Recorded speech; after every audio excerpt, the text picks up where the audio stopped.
সুকান্ত মজুমদার কেন্দ্রীয় মন্ত্রী হওয়ায় রাজ্য সভাপতি বদলের সম্ভাবনা। বঙ্গে নতুন রাজ্য সভাপতি কে হবেন তাই নিয়ে বাড়ছে জল্পনা। সম্ভাব্য রাজ্য সভাপতি হিসেবে উঠছে শ্রমিক ভট্টাচার্যের নাম। রাজ্য সভাপতি পদে কি ফেরানো হবে দিলীপ ঘোষকে?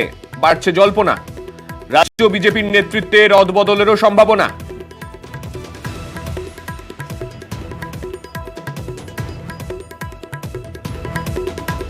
দল ঠিক করবে, তবে দল আপাতত আমাকে রাজ্য সভাপতি রেখেছে। যতদিন রাজ্য সভাপতির পদে অন্য কেউ না আসীন হচ্ছে ততদিন পর্যন্ত রাজ্যের দায়িত্ব আমার। গতকাল শপথ নিয়ে আজ পিএমওতে প্রধানমন্ত্রী। নেহেরুর রেকর্ড ছুঁয়ে প্রধানমন্ত্রীত্বে হ্যাট্রিক। তৃতীয়বার শপথ গ্রহণ। পুরনো টিমেই আস্থা নরেন্দ্র মোদীর। ফের মন্ত্রী রাজনাথ, শাহ, নির্মলা। আজ বিকেল 5টায় বৈঠকে নতুন মন্ত্রিসভা। এবার নজরে মন্ত্রক বন্টন।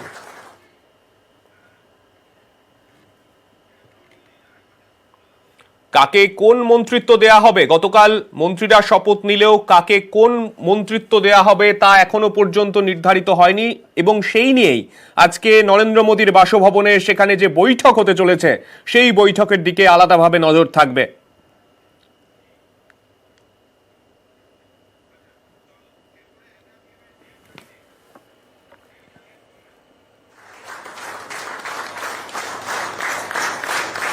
মোদীর মন্ত্রিসভায় মহিলা মাত্র 7। লোকসভায় 38% মহিলা প্রতিনিধি তৃণমূলের। মোদীর মন্ত্রিসভায় 72 জনের মধ্যে মহিলা মাত্র 7। মন্ত্রিসভায় 30 পূর্ণমন্ত্রীর মধ্যে শুধু 2 জন মহিলা স্বাধীন দায়িত্বপ্রাপ্ত। 5 আসনে নেই কোনো মহিলা।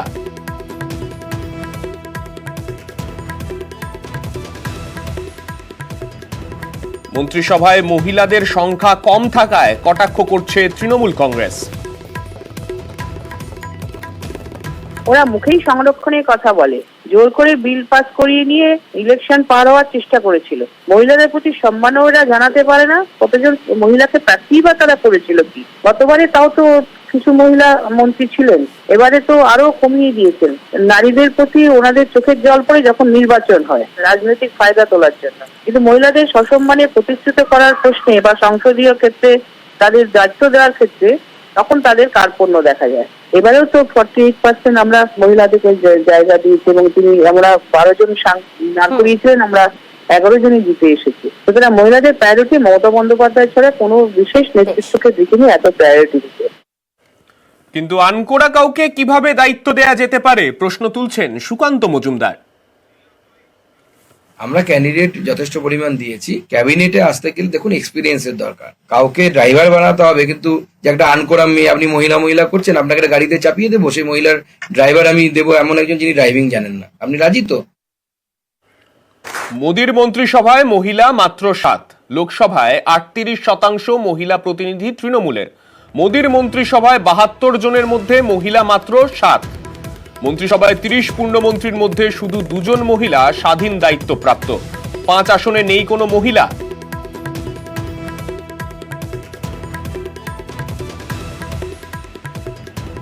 মন্ত্রিসভায় মহিলাদের সংখ্যা কম থাকায় কটাক্ষ করছে তৃণমূল কংগ্রেস।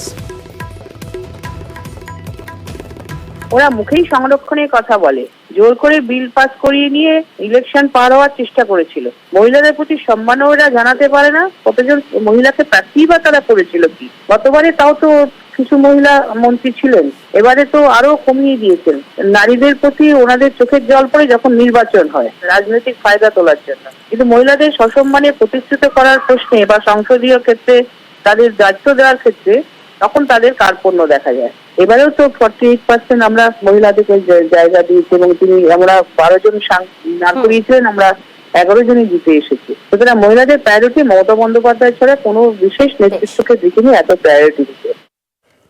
কিন্তু আনকোড়া কাউকে কিভাবে দায়িত্ব দেয়া যেতে পারে প্রশ্ন তুলছেন সুকান্ত মজুমদার। আমরা ক্যান্ডিডেট যথেষ্ট পরিমাণ দিয়েছি। ক্যাবিনেটে আসতে গেলে দেখুন এক্সপিরিয়েন্সের দরকার। কাউকে ড্রাইভার বানাতে হবে, কিন্তু যে একটা আনকোড়া মেয়ে আপনি মহিলা করছেন, আপনাকে একটা গাড়িতে চাপিয়ে দেবো, সেই মহিলার ড্রাইভার আমি দেবো এমন একজন যিনি ড্রাইভিং জানেন না। আপনি রাজি তো?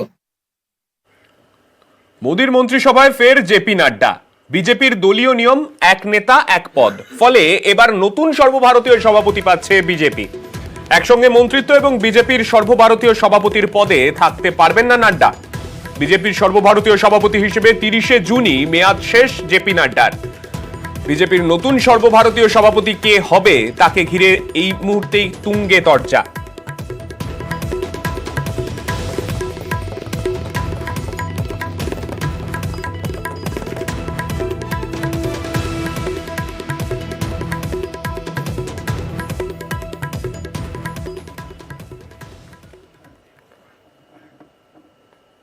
সবেমাত্র ভোট মিটল, কিন্তু রাজ্যে ফের ভোট হবে।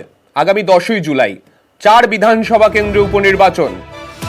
রায়গঞ্জ, রানাঘাট দক্ষিণ, বাগদা, মানিকতলা এই 4 কেন্দ্রে উপনির্বাচন হতে চলেছে আগামী মাসে। আমাদের সঙ্গে রয়েছেন আমাদের প্রতিনিধি সোমরাজ। সোমরাজের থেকে বিস্তারিত জানতে চাইবো। সোমরাজ, কি জানানো হলো ঠিক তোমার থেকে জানতে চাইবো। দেখো, জাতীয় নির্বাচন কমিশনের তরফে জানানো হয়েছে আগামী 10ই জুলাই রাজ্যের 4টি বিধানসভা কেন্দ্রে উপনির্বাচন হবে। সেই 4টি বিধানসভা কেন্দ্র মূলত হলো রায়গঞ্জ, রানাঘাট দক্ষিণ, বাগদা ও মানিকতলা। এর মধ্যে রায়গঞ্জ, রানাঘাট দক্ষিণ ও বাগদা এই 3 বিধানসভা কেন্দ্রের বিধায়করা পদত্যাগ করেছিলেন, ফলত তার জন্য উপনির্বাচন। এবং মানিকতলা কেন্দ্রের বিধায়ক হিসেবে ছিলেন সাধন পাণ্ডে, তিনি মারা গেছেন, তাই সেই কারণে এই মানিকতলা কেন্দ্রে উপনির্বাচন।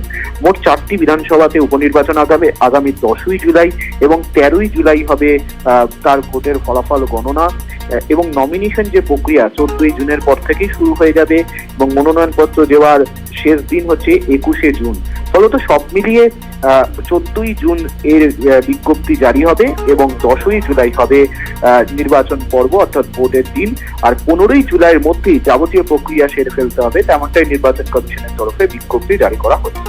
বেশ, নির্বাচনের দিনক্ষণ ঠিক হয়ে গেছে, 10ই জুলাই নির্বাচন। তবে নির্বাচনের ক্ষেত্রে কারা লড়বেন এই একটা প্রশ্ন তো অবশ্যই থেকে যায়। আমাদের সঙ্গে রয়েছেন আমাদের প্রতিনিধি। ভোট মিটল, কিন্তু রাজ্যে ফের ভোট হবে। আগামী 10ই জুলাই 4 বিধানসভা কেন্দ্রে উপনির্বাচন। রায়গঞ্জ, রানাঘাট দক্ষিণ, বাগদা, মানিকতলা এই 4 কেন্দ্রে উপনির্বাচন হতে চলেছে আগামী মাসে।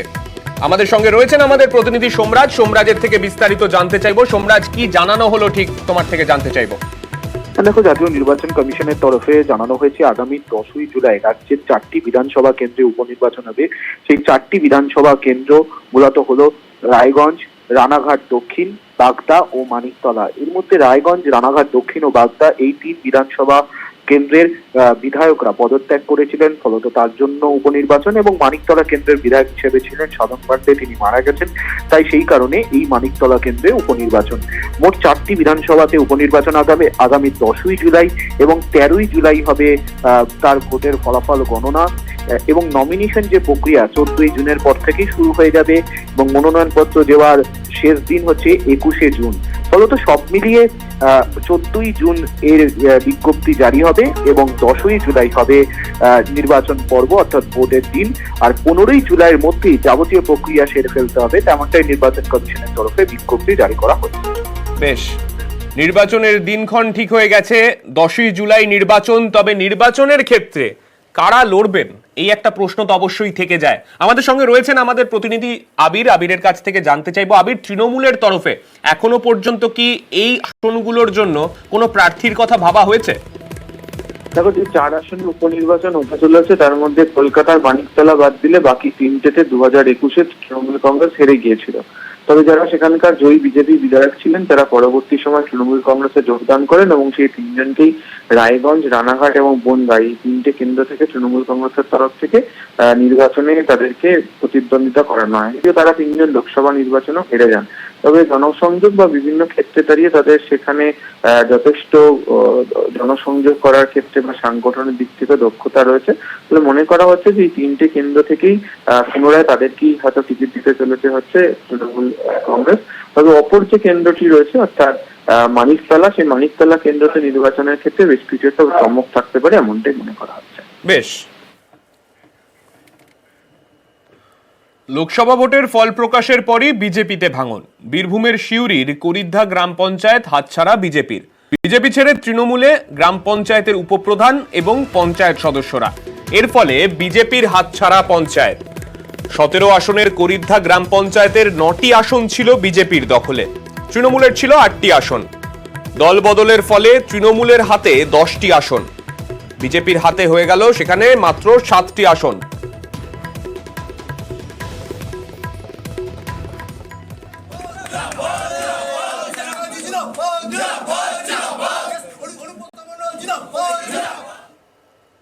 10 জন মেম্বার হলো, আর ওদের হলো 7 জন। তার মানে করিডোর অঞ্চল আজ থেকে তৃণমূল কংগ্রেস পরিচালিত হবে। নিশ্চয়ই আমরা জানাবো, কয়েকদিনের মধ্যে দেখবেন প্রধানও দরখাস্ত করবে। স্বেচ্ছায় যারা আসতে চায় তাদেরকে নিশ্চয়ই আমরা নেবো। ওই পঞ্চায়েতকে উন্নয়ন করতে চাই, এতদিন থেকে উন্নয়ন হয়নি, সেরকমভাবে উন্নয়ন হয়নি, এবার আমরা উন্নয়ন করতে চাই। বিজেপিতে মানুষের কাজ করতে একটু অসুবিধা হচ্ছিল, সেই জন্য আমরা আমাকে মানুষ ভোট দিয়ে দিয়েছিল, সেই কাজটা আমি করাতে পারছিলাম না। 1 বছর ধরে হয়ে গেল। আমি তো বিজেপির উপপ্রধানকে জানিয়েছিলাম, সেই তো কাজ করাতে পারছি না আমাকে, তাই কি জয়েন করে দিলাম।